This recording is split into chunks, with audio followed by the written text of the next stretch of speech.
What's really behind the Ukraine crisis? Now, while this is not meant to be a comprehensive overview of the unrest, it will serve as a useful primer. After all, it's a YouTube video, it's not an essay or a book. The main driving factor behind the uprising in Ukraine, and one that's been buried as a footnote by the corporate media, as would be expected, is that this is yet another faux revolution instigated by Washington in an attempt to geopolitically isolate Russia as part of NATO's encirclement of Moscow. You may remember back in 2004, Viktor Yushchenko, the Orange Revolution in Ukraine, which of course was accomplished, as is widely acknowledged now, with the aid of the Washington establishment, and specifically the National Endowment for Democracy, Freedom House, and George Soros's Open Society Institute, instigating these faux protests as an act of regime change. And lo and behold, one of the major protest groups involved in this uprising, you call it a protest group, it's actually a very violent organisation, Spilna Sprava, translated as the Right Deed, which is an Open Society Institute supported and funded group. So one of the major protest groups behind this uprising, funded by George Soros. Now, just as with all military adventures, faux uprisings, and instigated acts of regime change, you have a viral YouTube video to back it up. Remember the Kony 2012 scam? Well, now we've got the I am a Ukrainian scam. This is a video which has already achieved 1.5 million views on YouTube. This attractive woman explaining the grassroots credibility of the Ukrainian protest movement. But if you actually have a look at who's behind this video, it's the same people who were involved in the 2004 uprising backed by the Washington establishment. Go to the author of the video and it explains that it's straight out of Stanford University. It's funded by a Moroccan prince, and it's inspired by the work of Stanford University's Larry Diamond. And Larry Diamond's an interesting character because he's involved with, yes, you guessed it, the National Endowment for Democracy, the same group that was involved in the fake 2004 revolution in the Ukraine, which saw Viktor Yushchenko come to power at the behest of the Washington establishment. So we have viral YouTube videos created by people linked to the very entities that were behind the 2004 faux revolution, which again saw Yushchenko come to power, an act of regime change. So again, they put this attractive Ukrainian woman up there to afford the protest movement credibility and legitimacy. Because if you look at the actual actions of the so-called protest movement, they've been anything but. And just as the so-called protesters in Libya and Syria were dubbed demonstrators before they started blowing up universities and seizing tanks and using anti-aircraft missiles, the mass media is portraying these Ukrainian demonstrators as protesters while they violently seize government buildings and police stations. Now, I don't care what side you're on, even if you support this so-called protest movement, how do you think the US government would react if, quote, protesters in the United States, armed with weapons, started violently seizing control of police stations and government buildings?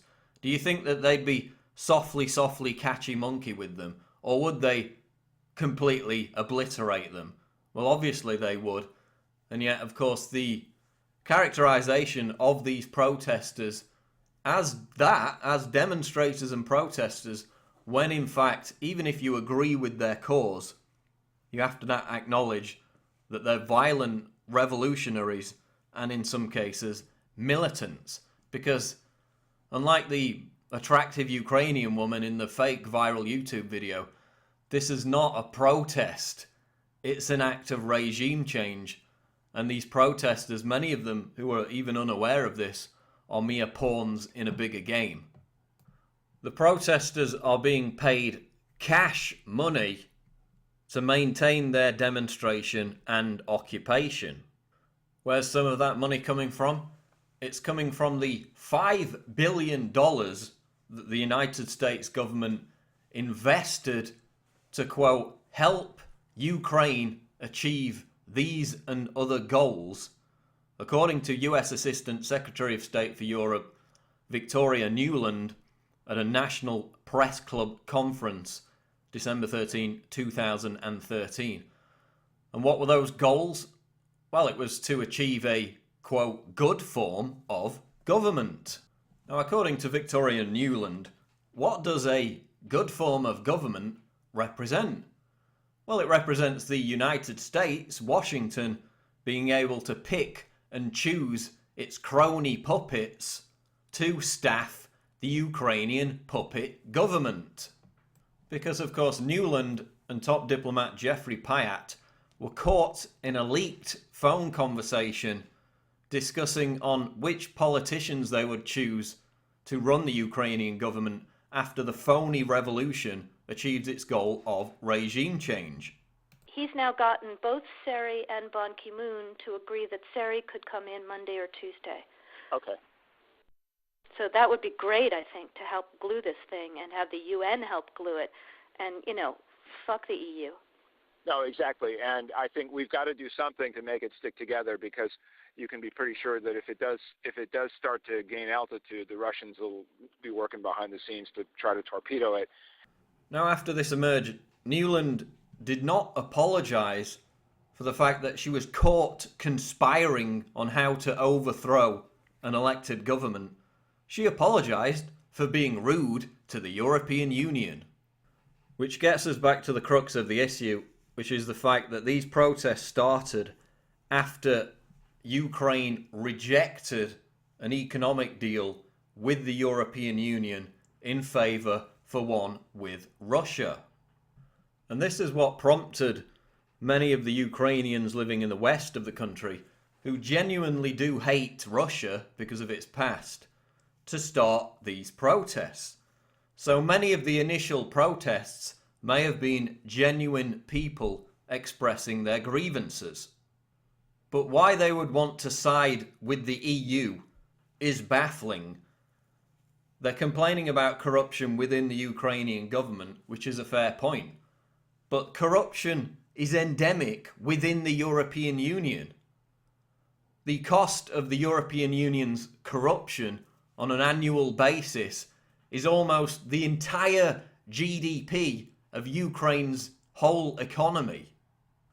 So yes, many of these protests started with genuine grievances against corruption within the Ukrainian government. But siding with the EU, which is one of the most corrupt institutions on the planet, is really not going to solve the problem of corruption. And neither is siding with Mr. Bomb Iran, John McCain, who visited Ukraine back in December, at the same time Victoria Nuland gave that speech about $5 billion being invested into the Ukrainian protest movement. McCain gave a speech saying, "We want to make it clear to Russia and Vladimir Putin that interference in the affairs of Ukraine is not acceptable to the United States." So while McCain, who of course supported the overthrow of Libya and attempted to do the same in Syria, backing jihadist terrorists in the process, he's saying that the Ukrainian government's decision to make a trade deal with Putin over the EU, an economic deal, was an interference in their internal affairs. I would say that Victoria Nuland's open statement, leaked conversation, conspiring to pick and choose Ukraine's future leaders, I would say that that's probably more of an example of interfering in a country's internal affairs. So here's the truth about what's happening in the Ukraine in summary. And again, This is summative, it's not comprehensive, it's a YouTube video. There are many different factors at play. But the main factor at play is that this is part of the geopolitical isolation of Russia. It started off with Ukraine making an economic pact with Russia, and in the process rejecting the EU. That started some of the initial protests. It then looked as if the EU was backing off because they're afraid of Russia taking retribution against the European Union by cutting off the oil pipeline which runs from Russia to the EU. So as this began to descend into almost civil war, even the EU saw sense and begin to back off their agenda. Then Victoria Nuland arrived on the scene with her "fuck the EU" leaked phone conversation. And now it really appears as if Washington is ready to risk a major advance towards a new Cold War by turning these protests into not only complete mass civil unrest, but actual civil war. And if you want to read a great summary article explaining all this, Paul Craig-Roberts, former Treasury Secretary, Washington orchestrated protests are destabilizing Ukraine. It's about the CIA, the State Department, NGOs, the National Endowment for Democracy, doing just what they did back in 2004, which is instigating this fake revolution and ensuring it turns violent and bloody as part of regime change to overthrow the Ukrainian government and to get one step closer to the Russian frontier, encircling Moscow with military bases as part of Washington's goal to impose hegemony over the entire world. But the difference between 2004 and now is that they risk sparking a new Cold War in doing so. This is Paul Joseph Watson reporting for Infowars.com.